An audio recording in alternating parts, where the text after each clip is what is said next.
Good morning, Magic. I'm Gavin Verhey from Wizards of the Coast, and it's finally time to start talking about Streets of New Capenna. What can you expect? When is the big debut happening? And what are some hints at what's to come? Let's get right into it.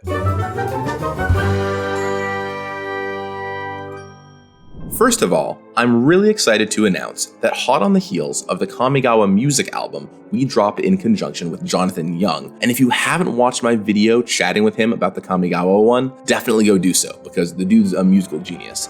We're doing a follow-up for Streets of New Capenna. The Streets of New Capenna official soundtrack will be coming out and full of sounds that help bring this world to life, like what you're listening to right now. The background music for this episode is called Family Means Business, and it's one of the instrumental pieces off the album. Let me bring it in focus for you to give you a taste of what you can expect.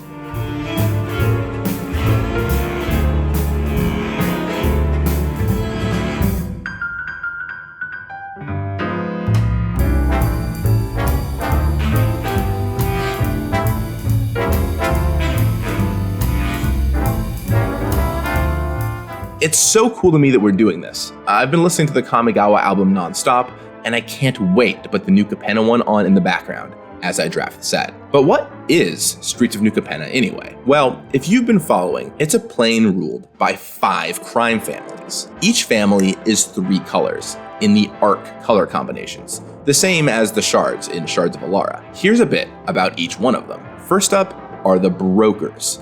These are white, blue, green, and a faction of lawyers. And while they might handle plenty of more mundane matters, as you can imagine with criminal lawyers, not everything is always on the up and up. Next are the Obscura. White, blue, and black, this group of wizards and mystics specialize in trickery and deception. They'd be the ones trying to see the future so they could predict crimes before they happen and make sure the results work out in their favor. They, of course, keep up a pretty normal facade, so they can run their trickery behind the scenes. Then you have the Maestros, who are blue, black, and red. On the surface, they're art lovers who enjoy the finer pieces of life, not unlike many of us. But unlike many of us, they're willing to kill to get them. Underneath the surface is an organization of assassins working to keep power, influence, and wealth in the right places, namely the Maestros. Up next are the Riveteers, black, green, and red.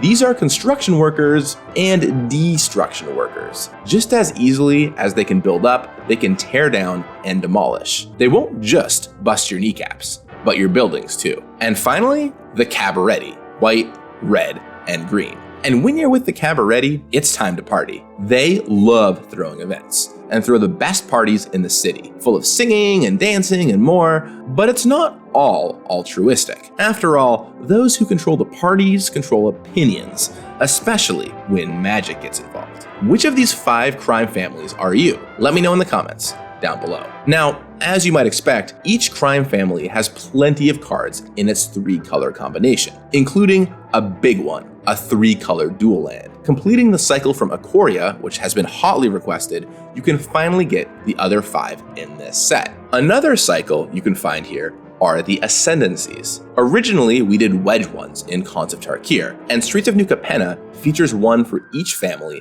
in the 5 arc colors, like Broker's Ascendancy right here. You'll have to wait to see what the other 4 do. Now, you'll start hearing even more about New Capenna next week.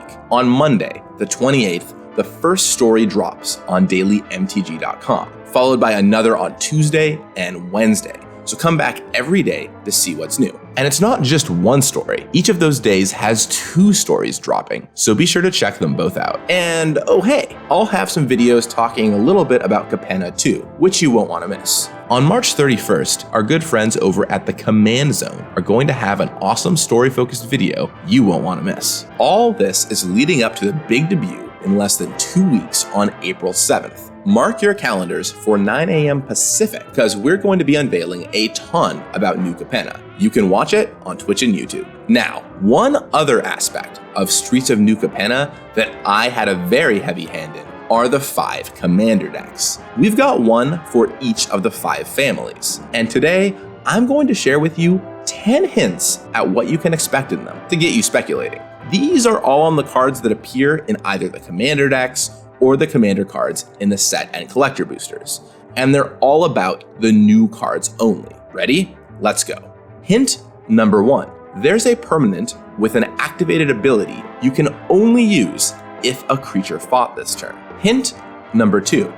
There's a card that has the Clue subtype. Hint number 3. There's the first ever legendary creature of a creature type people have been asking us to make for years. Hint number 4. There's a card that mechanically fits in with a weird cycle of cards from Invasion Block. Hint number 5. There's a new twist on a cycle which originally appeared in a previous Commander product. Hint number 6. There's a non-creature card which has 3 instances of 3, the word, and 3 instances of 3, the number, printed on it. Hint number 7. There's a card which begins at the beginning of your upkeep. Each opponent chooses money, friends, or secrets. Hint number 8. There's a legendary creature which cares about 3 different creature types that have never been batched together before, until now. Hint number 9. There's a sorcery